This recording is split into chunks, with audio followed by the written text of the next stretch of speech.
ক্ষমতা যখন একজনের হাতে কুক্ষিগত হয় তখন রাষ্ট্র হয়েছে স্বৈরাচার। আমরা কি আবার সেই পুরনো দিনে ফিরে যেতে চাই, নাকি আমরা এমন একটা রাষ্ট্র দেখতে চাই যেখানে কেউ আইনের ঊর্ধ্বে থাকবে না? জুলাই সনদ আমাদের সামনে সেই সুযোগটা নিয়ে আসছে। আজকে আমরা এই সনদের সংস্কার সম্পর্কে জানবো, যা পাল্টে দিতে পারে আগামী রাজনীতি। আমাদের দেশে একটা খুবই কমন পলিটিক্যাল এনভায়রনমেন্ট আছে, যেখানে কেউ একবার ক্ষমতায় গেলে সেখান থেকে আর নামতে চায় না, এবং পরবর্তীতে সে নানাবিধ কৌশলের মাধ্যমে ক্ষমতাকে দীর্ঘায়িত করে ফ্যাসিবাদী সরকার কায়েম করে। বিচার বিভাগ বা রাষ্ট্রপতিকে সবসময় একটা রাজনৈতিক স্বার্থে ব্যবহার হয়েছিল। এই অবস্থা পরিবর্তনের জন্য জুলাই সনদে এমন কিছু পরিবর্তনের আভাস বা সংস্কারের প্রস্তাবনা রাখা হয়েছে, যেখানে চাইলে রাষ্ট্রপতিকে অভিশংসন করা যায়। পাশাপাশি ক্ষমতার অপব্যবহার রোধ এবং প্রধানমন্ত্রীর মেয়াদের উপর কিছু বাইন্ডিংস এর প্রস্তাব রাখা হয়েছে।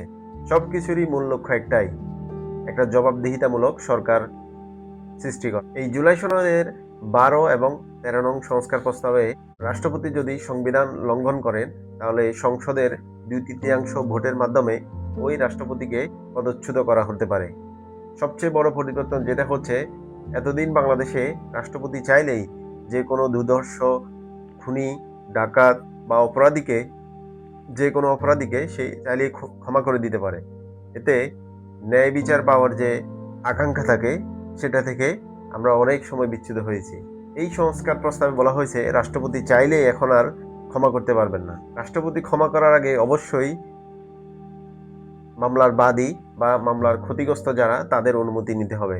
অর্থাৎ রাজনৈতিক স্বার্থ হাসিলের জন্য এখন আর চাইলেই এই রাষ্ট্রপতিকে ব্যবহার করতে পারবে না কেউ। এই জুলাই সনদের 14 এবং 15 নম্বর ধারায় বলা হয়েছে, বাংলাদেশে একজন প্রধানমন্ত্রী সর্বোচ্চ 10 বছর ক্ষমতায় থাকতে পারবে। এতে করে বাংলাদেশে নতুন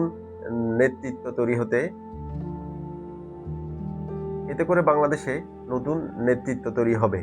পাশাপাশি প্রধানমন্ত্রী একই সাথে দেশের প্রধান এবং দলীয় প্রধান থাকতে পারবে না। ফলে রাষ্ট্র এবং দল আলাদাভাবে নিরপেক্ষভাবে ফাংশন করবে, যেখানে প্রশাসন একটা দলীয় ফাংশনের আন্ডারে চলে যাবে না। এখন এই সংস্কারগুলো যদি বাস্তবায়িত হয়, তাহলে কি হবে?